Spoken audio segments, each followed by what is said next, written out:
Good morning guys. তো আজকে আমার রান্না বান্না কমপ্লিট হয়ে গেছে। আজকে অফিস আছে, তাই তাড়াতাড়ি রান্না বান্না কমপ্লিট। তো ব্রেকফাস্ট থেকে শুরু করি।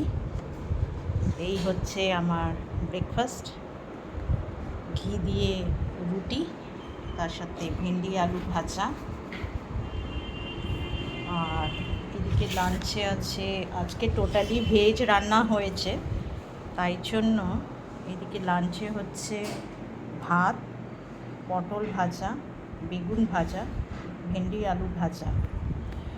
আর এদিকে হচ্ছে নিরামিষ মুগের ডাল। তো এই হচ্ছে আজকে খাবার দাবার মেনু। আর এদিকে একটু আলু পোস্ত করেছি।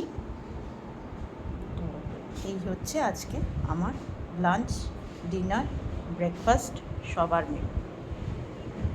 ও হ্যাঁ, বলতে বলতে তো জানানোই হলো না, আপনারা কে কোথায় থেকে দেখছেন জানাবেন। আর আপনাদের বাড়িতেও কি আজকে নিরামিষ রান্না হয়েছে? কি রান্না হয়েছে? নিরামিষটা না বন্ধুরা অনেক প্রবলেম হয়, কি রান্না করব না করব অনেক কিছু বুঝতে সময় লাগে। তাই আজকে এই সমস্ত কিছু রান্না বান্না করলাম। আপনাদের কি ভালো লাগে এই রান্না বান্নাগুলো? তো কমেন্টে জানাবে। Thank you, bye by.